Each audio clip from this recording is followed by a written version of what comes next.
ni dinañu poser ay problème te poser nañu ko et aujourd'hui génn nañ ci match bi gagné 3 buts à 0. Faut féliciter les joueurs qui ont été joué match bu sérieux bu am solo donc loolu lu ci am solo la enseignement yooyu tamit am na tamit ay fànn yoo xam ne war nañ ko corriger déjà pour mun a teel a dugal suñuy occasion mais tamit loolu mun nañ wax ni tamit manque de réussite la mais dinañ si continuer liggéey bu baax a baax après xam na ni sa premier match la woon pour su premier match la woon c'est dafa amoon importance pour gagner ko et lu gënoon am importance def nañ ko léegi donc il faut ñu commencer préparer le deuxième match parce que tournoi bi ça vient juste de commencer. Merci coach jërëjëf. Oui, bravo à lui. Et moi, je félicite tout le collectif parce que quand même, il y a eu du bon travail derrière et il est bien servi. Mais après, Nico, c'est quelqu'un qui a besoin de confiance. Je pense que son doublé va lui servir pour le reste du tournoi et surtout qu'il termine homme du match. Et bravo à lui et il le mérite. Donc voilà, il faut qu'il continue comme ça.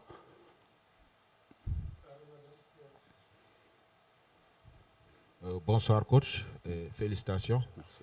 Alors on vous a vu sur ce match évoluer dans différents schémas tactiques avec les changements que vous avez effectués. Est-ce à dire que quelque part cette équipe du Sénégal a un effectif qui lui permet de surprendre davantage ses adversaires? Quelle lecture on peut avoir de ces différents changements dans 3 schémas tactiques différents sur un match?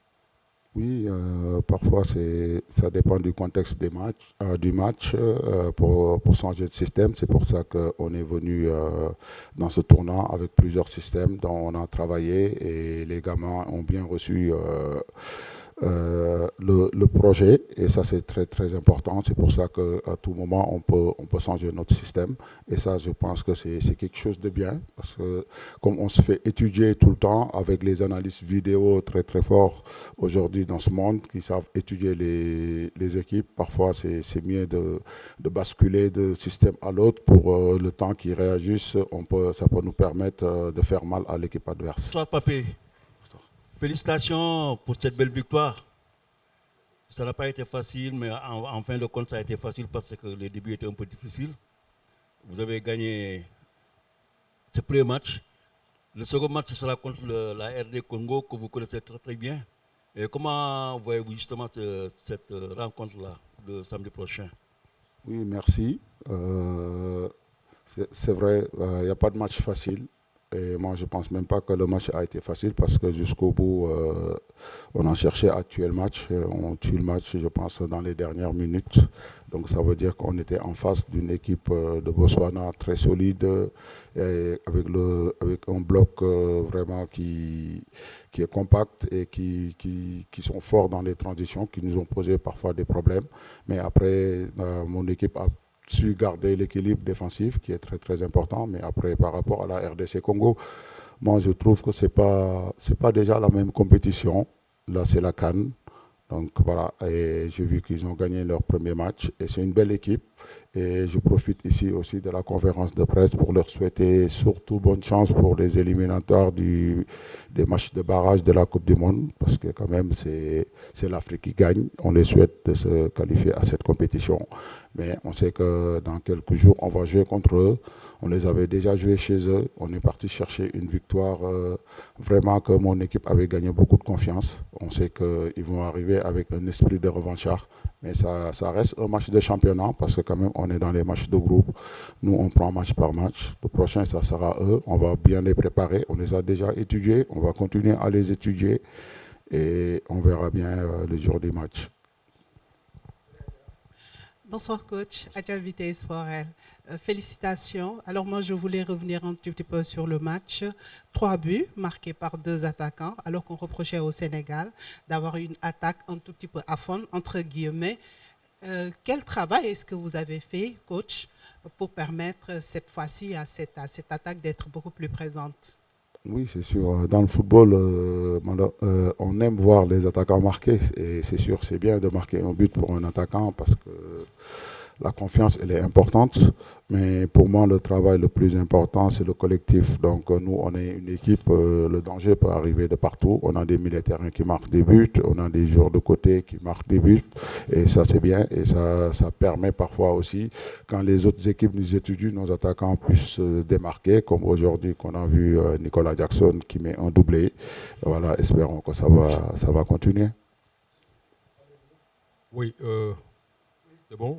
Coach Hubert Mbeng, quotidien sportif record à Dakar. Félicitations pour cette belle victoire. Aujourd'hui encore, vous avez réussi un coaching gagnant avec Cheikh Tidiane Sabali.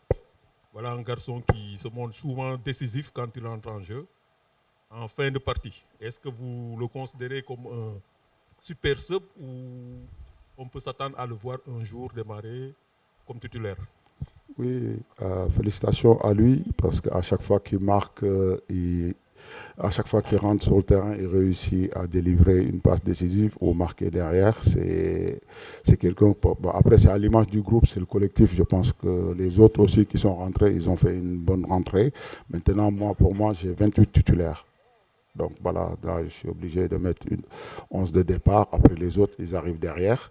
Et voilà, et le jour qui doit être titulaire, il le sera. Mais pour moi, en face, dans mon groupe, j'ai 28 titulaires. Félicitations, coach. Khadim Diakhaté, journaliste des sports. Coach, certes, l'équipe a marqué 3 buts cet après-midi, mais quand même les attaquants ont manqué beaucoup d'occasions. Pensez-vous que ce laxisme offensif peut vous porter préjudice face aux grosses équipes? Merci.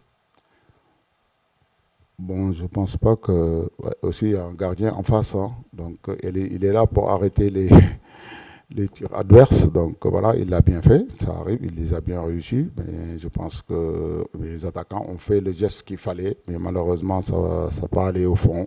Maintenant, c'est sûr qu'on aimerait marquer plus tôt. On va essayer de travailler. On a 3 jours ou 4 jours derrière pour essayer de travailler les choses qui n'ont pas été. Voilà, on a vu, c'est vrai que la finition, on pouvait mieux marquer, mais ce n'est pas le cas. Mais on va continuer à travailler. C'est une compétition, c'est un premier match, on verra. Et j'espère que mon équipe va monter en puissance sur tous les plans. Oui, c'est vrai qu'aujourd'hui, on était très haut, mais après, dans les matchs, il y a un projet de jeu. Donc, c'est sûr que nous, notre projet de jeu, c'est un bloc très haut. Mais après, en fonction de l'adversaire, après, il y a des plans du jeu. Donc, plan du jeu, c'est en fonction de l'adversaire. Maintenant, on va étudier les équipes qu'on va jouer, on verra. Mais nous, dans notre projet de jeu, on veut vraiment aller chercher haut parce que ça peut payer et on a des joueurs qui font l'effort. Et voilà, et je trouve que c'est très intéressant. Oui, coach, félicitations. Lamine Gueye des médias. Alors, 3-0, une entame parfaite. Moi, j'ai envie de vous demander qu'est-ce qui n'a pas marché. Est-ce que vous êtes satisfait à 100% ou est-ce qu'il y a des points négatifs dans la production d'aujourd'hui? Mais vous me dites une entame parfaite, donc je ne pense pas que si vous me dites une entame parfaite, vous cherchez des choses derrière. Mais bref, il y a des choses qui n'ont pas marché. Tout à l'heure, il y a votre collègue qui a posé une question sur l'efficacité offensive. Il y a ça, déjà, il faut travailler parce que quand même, si on pouvait marquer plus, il faut marquer. Donc, il y a ça à travailler et il y a d'autres choses aussi à améliorer. Et surtout, on a commencé un match, l'entame, je pense qu'on a corrigé. Comme tout le monde disait que le Sénégal commence mal, en général, ces matchs. Et espérons que aussi sur les autres aspects qu'on va regarder encore le match ce soir avant de dormir, on va tirer les enseignements et pouvoir travailler derrière ça et pouvoir aussi, parce que quand même les adversaires sont différents et on verra en fonction des forces de l'adversaire et les faiblesses. Moi je trouve que pour Sadio, il fait un bon match. C'est sûr qu'il lui manque le but derrière. En première mi-temps, sur le premier but, c'est lui qui fixe la défense et délivrer une passe derrière, l'avant-dernière passe. Et en deuxième mi-temps, c'est manque de réussite. Donc voilà, après on joue comme Sadio Mané, il sait ce qu'il faut faire. Après, je pense qu'il va le corriger. Et aujourd'hui, moi, je vais plus dire c'est manque de réussite parce que c'est quelqu'un qui est très important dans l'équipe, on connaît ses capacités, on sait ce qu'il peut nous apporter. Et encore, je vais le redire ici, c'est notre Cristiano Ronaldo et c'est notre Messi. Donc Sadio Mané, on sait de quoi il est capable. Donc je n'ai même pas besoin de le juger. Merci coach Pape Thiaw. Merci à vous, chers confrères, et rendez-vous le 26 pour les activités de pré-match. Merci. Bonne soirée à tous.